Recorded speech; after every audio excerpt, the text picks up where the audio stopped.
Add. Rajesh Gavai यांचा सत्कार समारंभ उत्साहात.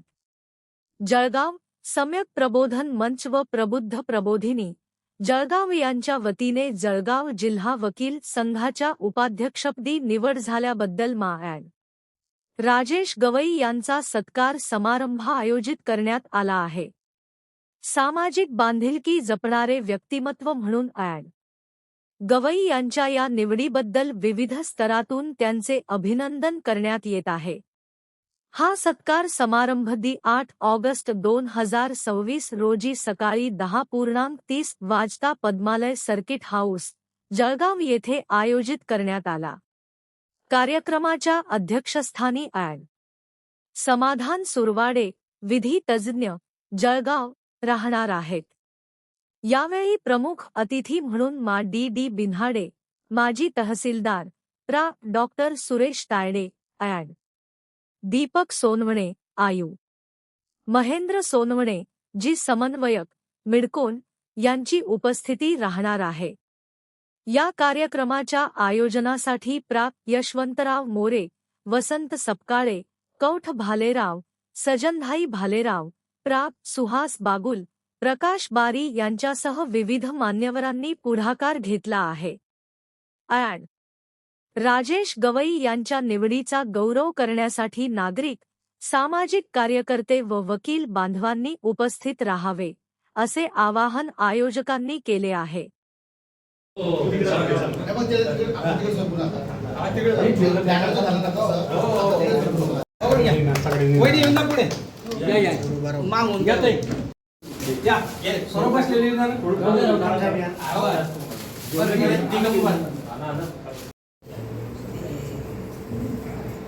ओके.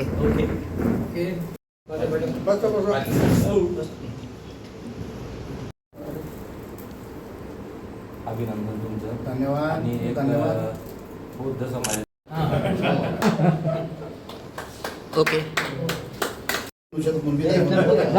तोंडातून सर फोटो करून तुम्हाला काळे आणि सरांनी मिळून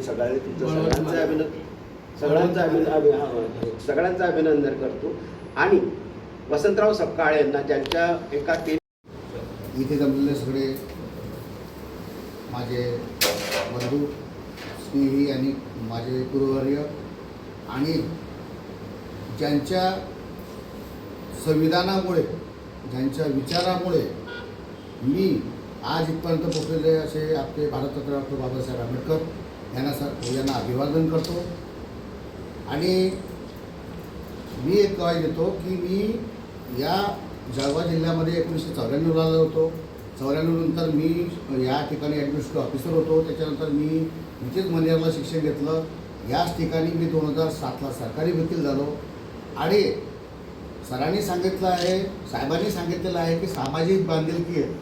तर जेव्हा त्यांचा एकच सांगतो थोडक्यामध्ये की जेव्हा खैरलांजीचं प्रकरण घडलं होतं तेव्हा कानपूर आणि खैरलांजीच्या प्रकरणावर आपल्या मुलांवर जळगावमध्ये दगडफेकीचे गुन्हे झाले होते. त्यावेळेस सरकारी वकील म्हणून मीच त्याच्यामध्ये होतो. त्यावेळेस 127 आपल्या मुलांवर अन्याय झालेला होता, हे मला मान्य होतं. मी मानकर साहेब जज होते तर ते म्हणे पोलिसांनी पोलीस कस्टडी मागितली होती. आणि पोलीस कस्टडी मागताना मी त्यांना सांगितलं होतं साहेब ही पोलीस कस्टडी लागू होत नाही, कारण की याच्यामध्ये हे सेक्शन बसत नाही आहे. तर साहेबांनी माझं म्हणणं ऐकलं आणि त्या दिवशी सेमडी त्या आपल्या 127 पोरांचा जामीन केला. मी त्यांच्या विरुद्ध वकील असताना सुद्धा तुम्हाला सांगतो की रात्री जवळजवळ आम्ही 11 ते 11:30पर्यंत त्यांचे जामीन अर्ज भरत होतो आणि सगळ्यांचा जामीन त्याच्यात केला, त्यांना मुक्त केलं. जामिनातून मुक्त केल्यानंतर माझी जबाबदारी संपलेली नव्हती. त्याच्यानंतर तुम्हाला सांगतो, त्याच्यानंतर जेव्हा त्यांच्यावर चार्जशीट दाखल झाला तेव्हा 6 केसेस दाखल झाल्या. 6 वेगवेगळ्या प्रकारच्या केसेस होत्या. एका ठिकाणी मी क्लब केल्या आणि एका ठिकाणी क्लब केल्यानंतर अहमद मॅडम होते. आणि मला माहीत होतं की मी त्यासाठी त्यावेळेसचे माननीय गृहमंत्री स्वर्गीय प्रामाणिक गृहमंत्री स्वर्गीय आणि प्रामाणिक का बोलतो की R.R. आबासारखा प्रामाणिक गृहमंत्री नाही झालेला. ते एवढे प्रामाणिक त्यांना मी भेटायला गेलो आणि त्यांना सांगितलं की जेवढे महाराष्ट्रातले गुन्हे आहे आमच्या मुलांवर दाखल झालेले जेवढे आहे तर तुम्ही घेऊन तुम्ही एक GR काढा, एक आदेश काढा आणि त्याच्यातले यांनी गुन्हे मागे घ्यावे. तर म्हणे वकील साहेब मला तुम्ही फक्त सांगा की हे कोणत्या सेक्शनमध्ये बसते, कोणत्या कलमामध्ये बसते. त्यांनी मला एकच शब्द विचारला, तर म्हटलं CRPC 321 मध्ये अधिकार आहे. तो अधिकार CRPC 21(2) मध्ये आम्हाला सरकारी वकिलाला अधिकार आहे. जर एखाद्या आरोपीवर गुन्हा घडत नसेल, होत नसेल, तर तो मी सरकारी वकील त्या आरोपीला मी बाहेर काढू शकतो, तो गुन्हा मागे घेऊ शकतो. जेव्हा त्यांनी ते बसकर म्हणून IS अधिकारी त्यांना विचारलं तर ते बरोबर बोलले आणि साहेबांनी GR काढला. GRची प्रत मी घेऊन जळगावात आलो आणि एका दिवसात मी 27 मुलांना एका दिवसात मी बळी केलं, एका दिवसात. आणि मी एक तुम्हाला सांगतो, माझं मूळ गाव आहे बुलढाणा, शिक्षण झालं अमरावती, जन्म झाला अमरावती, शिक्षण झालं अमरावती आणि बुलढाणा, आणि मी इथे आलेलो आहे.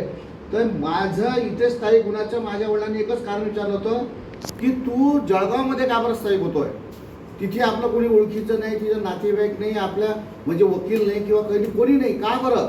तर मी म्हटलं की नाही, मला इथं काहीतरी दिसतंय की मी म्हटलं आम्ही हिंदीत बोलत होतो, म्हटलं डॅड यहाँ को तुम्ही दिख रहा है मेरे को अलग होते होय.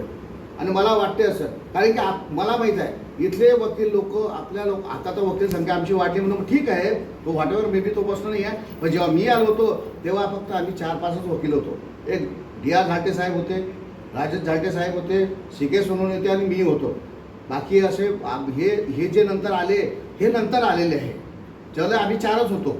मग मला तेव्हा वाटलं होतं की नाही यार, मग काहीतरी इथे केलं पाहिजे म्हणून मी इथे स्थायिक झालो. आणि एक लक्षात घ्या, तेव्हापासून माझी समाजाची बांधिलकी आहे आणि मी यार गवई आहे, त्याच्यामुळे काही टेन्शनच नाही आहे. मला कुठे गेलं भारतात तरी मला तेच ओळखतात की हा बौद्ध समाजाचा आहे म्हणून. आणि बांधिलकी म्हणजे माझे आजोबा हेडमास्टर होते, माझे वडील ॲडमिनिस्ट्रेटर होते, तिथून माझा वारसा आलेला आहे समाजकार्याचा. माझ्या तुम्ही कॉलनीमध्ये या केव्हा या, तर 125वी जयंती 2013 मध्ये जी केली ती 125 झाडं लावली मी माझ्या कॉलनीमध्ये. एकच घर आहे माझं जयभीम, एकच घर आहे. येऊन बघा श्यामनगरला 125 झाडं लावले आणि त्यांना सांगितलं होतं की हे झाडं तुम्ही मुलाप्रमाणे जगवा.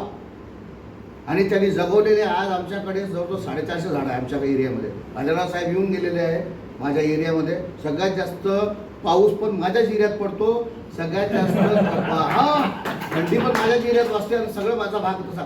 तर मी ह्या विचाराने आलो आहे की मी माझ्या बायकोला केव्हा बोलताना बोलतो, ती सर्व्हिसला येतात, मी त्याला बोलतो की हा माणूस जर जन्माला नाही आला असता तर मला नाही वाटत की आपण जन्माला आलो असतो. हा माणूस जर जन्माला नाही असता तर मला नाही वाटत. म्हणून मी काही वेळेस आहे ना, मी त्यांच्याकडे पाहून रडतो की ह्या माणसाच्या मूर्तीकडे, हे मी सांगतो तुम्हाला, या माणसाच्या मूर्तीकडे मी घरातही रडतो एखादा असतो की असं वाटतं की हे आदमी पैदा नाही होता तो साला आपण बी नाही राहतो. मी एवढ्या मोठ्या घरात नाही राहिलो असतो, एवढ्या मोठ्या गाडीमध्ये फिरलो असतो, मी वकील पण नाही झालो असतो या माणसामुळे. मग त्या माणसाच्यावर आलेले संकट, त्या माणसाच्यावर झालेले अन्याय, त्या माणसावर झालेला अत्याचार हा त्यांनी किती सहन केला असेल हे मी आता पाहतो आहे. की मला माहीत आहे की 2200 वकिलामध्ये बौद्ध समाजाचा वकील कसा जगलेला आहे आणि कसा जगतो आहे. मी 2 वेळा साहेबांनी सांगितलं की 2 वर्ष मी प्रयत्न केलेले होते, मला यश नाही आला. पण मी यावेळेस फक्त एवढं म्हणतो की यावेळेस तर काही करायचं पण याच आहे म्हणजे याच आहे. आणि हे पद मला तुमच्यासारख्या लोकांनी दिलेलं आहे, तुमच्यासारख्या विचारांच्या लोकांनी दिलेलं आहे, तुमची अपेक्षा आहे. आणि मी एवढीच काही देतो तुम्हाला सांगतो, माझ्याकडे कोणताही, तुम्हाला त्यावेळीशी बोललो होतो, कोणतीही अडचण कायदेशीर केव्हाही घेऊन या, माझ्याकडे 1 रुपया पण फी लागत नाही, मी 1 रुपया पण फी घेत नाही. बाबासाहेबांच्या आणि गौतम बुद्धाच्या कृपेने मला भरभरून दिलेलं आहे, त्याच्यामुळे माझ्याकडे काहीच लागत नाही. मी कायदेशीर यांच्या विजू भाऊच्या समता सैनिक दलांचा त्यांनी मला एकाच पहिल्या दिवशी मिटिंगला कायदेशीर सल्लागार केलेला आहे. त्यांनी पहिल्याच दिवशी सल्लागार करून टाकलेला आहे. मी म्हटलं काही सांगला, मी त्यांना बोललो होतो, आता मोर्चे होते आपल्या सगळे, त्यांना स्पष्ट म्हटलं भाऊ मोर्चे काढायचे तर मी राहणार नाही, कारण की तुम्ही जर तिकडे झालं तर मी पूर्ण वाचवणार तुम्हाला. आंदोलन तुम्ही करा, तुम्ही अटक होणार, मी त्याच्यात येणार. तर मला वकील लोक म्हणतील, जज म्हणेल की वकील साहब तुमको समजता नहीं क्या, इसमें जाना गुन्हा है, अब इनको छुड़ाएगा कौन. बरोबर आहे. मी त्यांना सांगितलं होतं नाही मी तुमचा कायदे, पण त्यांनी माझं ऐकलं आणि त्यांनी केलं.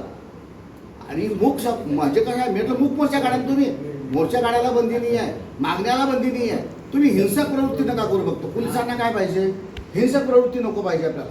आता मला सांगा, त्यांनीच मला पहिला फोन केला होता. डॉक्टर बाबासाहेब आंबेडकरांनी तथागत गौतम बुद्धाचे पुतळे सिव्हिल हॉस्पिटलच्या जेव्हा आवडलं तेव्हा त्यांनी मला सांगलं, साहेब तुमची मदत लागते. म्हटलं मला ती लागलेली मदत आहे. आणि ते फिरत द्यायला तयार होते, पण ते वर्षा ठाकूर मॅडम झाल्या तयार, तो भाग वेगळा. पण त्या आरोपींना मी सळू करून सोडलं आणि 8 दिवस जेलमध्ये ठेवलं साहेब. जे काही सेक्शन त्याच्यामध्ये बसत होते अॅट्रॉसिटीचे, पण मी त्यांना साहेब वावरे साहेबांना म्हटलं की यांना 8 दिवस तरी ठेवा आणि 8 दिवसानंतर जामीन द्या. मी काहीच म्हणणार नाही साहेब, मी एकही ऑब्जेक्शन नाही घेतलं त्याच्यापुढे.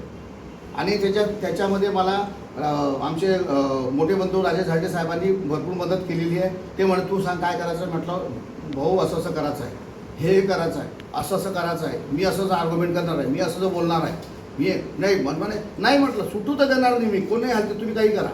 तेवढी तर पावर झाला. गवई वकिलानं 26 वर्षात कमवलेली. म्हटलं की मी सुटू देणार नाही त्याला, आणि त्यांना खरं सुटू नाही दिले. शेवटी पुतळ्याचं पुनर्स्थापना झाली आणि अँगल बसवले आणि सिक्युरिटी गार्ड पण बसवले, पोलीस पण बसवले. आणि योगायोग असा आहे की आजच श्रीकांत देवरे साहेबांची माझी तिथं भेट झाली. SP साहेब पण आपलेच आलेले आहे लक्षात घ्यायचं. आणि ते पण बाबासाहेबांचे पण भक्त आहेत. ते आज तिथं जे माझा त्यांचा सत्कार झाला, माझाही सत्कार झाला, त्या ठिकाणी ते पण आले. म्हटलं साहेब म्हणे जात आहे का. म्हटलं मला माझे प्रिय लोक मला बोलवत आहे. म्हटलं हा कार्यक्रम तर मी म्हटलं नंतर पण करेल. म्हटलं पण लॉर्डशिप आले म्हणून मला हजर लागते, पण माझे जवळचे लोक येत आहेत म्हणून मी म्हटलं मी जातो आहे. आणि म्हटलं 10-15 मिनिटात आपण जेवणासाठी मी तुमच्यासोबत आहे. तर मी तुम्हाला एवढी गाईड देतो माझ्याकडे की माझ्याकडे कोणीही खाली हात जाणार नाही. कोणतीही कायदेशीर मदत असो, तन मन धनाने मी तुमच्यासोबत आहे एवढी तुम्हाला मी गाई देतो. आणि तुम्ही जो या माझ्या छोट्या खाणी चांगला मोठा सत्कार केला, तुमचे विचार मला सांगितले, तुमच्या भावना व्यक्त केल्या, ह्याच्याबद्दल तुमचा धन्यवाद मानतो. आणि मी माझं भाषण संपवतो. जय हिंद, जय महाराष्ट्र. VD बिराडे साहेब, आमचे माजी प्राचार्य आदरणीय सुरेशजी तायडे सर, माझे सहकारी मित्र आदरणीय सोनवणे सर, आमचे सहकारी यशवंतराव, बडोनभाई, GD भालेराव, हिरोडे सर, पगारे साहेब आणि पुजुरे साहेब आणि मान्यवर सहकारी मित्र हो, आम्ही सातत्यानं 25 वर्षापासून हे असे छोटे मोठे उपक्रम घडत असतो. या उपक्रमात संदर्भात सांगू इच्छितो की इथं विचाराची जी माणसं आहेत, हे माणसं जुडलेली आहेत. आम्ही फक्त 21च माणसे सर, समान विचाराची पण विचार विवेक विचार आमच्या सर्व ह्या सहकारी मित्रांमध्ये आहे. विवेकी विचार, आणि तो विचार घेऊन चालणं हे काळाची गरज आहे. जास्त पल्लड न बोलताना आजच्या ह्या सत्कार समारंभाच्या संदर्भात आदरणीय माझे सहकारी मित्रच आहेत आणि मी त्यांना 2001 पासून आदरणीय गवई साहेबांना ओळखतो. आणि त्यांना पहिला काव्य वाचनाचा कार्यक्रम मी अल्पबचत सभागृहामध्ये दिलेला होता. तेव्हापासून माझी मैत्री जुळली. मित्र, हे सांगताना सांगू इच्छितो की समाजामध्ये जे नाविन्य किंवा ज्यामध्ये कलागुण असतात, शैक्षणिक अभिसरण असतं आणि मोठमोठ्या उपक्रमामध्ये आपलं नावलौकिक मिळवतात, अशा सन्माननीय सहकाऱ्यांचा आणि उपेक्षित वंचित जे साहित्यिक असतील करतो. मित्र हो, आमच्या बार असोसिएशनच्या इलेक्शनमध्ये ॲडव्होकेट राजेश गवई साहेबांना पण आम्ही वकिलांनी उपाध्यक्षपदावर निवडून दिलेलं आहे. आणि राजेश झांटे साहेबांनी सर्वांना मेसेज दिला वकिलांना, आपला मनुष्य सर्वांनी एक गठ्ठामतं द्यायची. आपली तर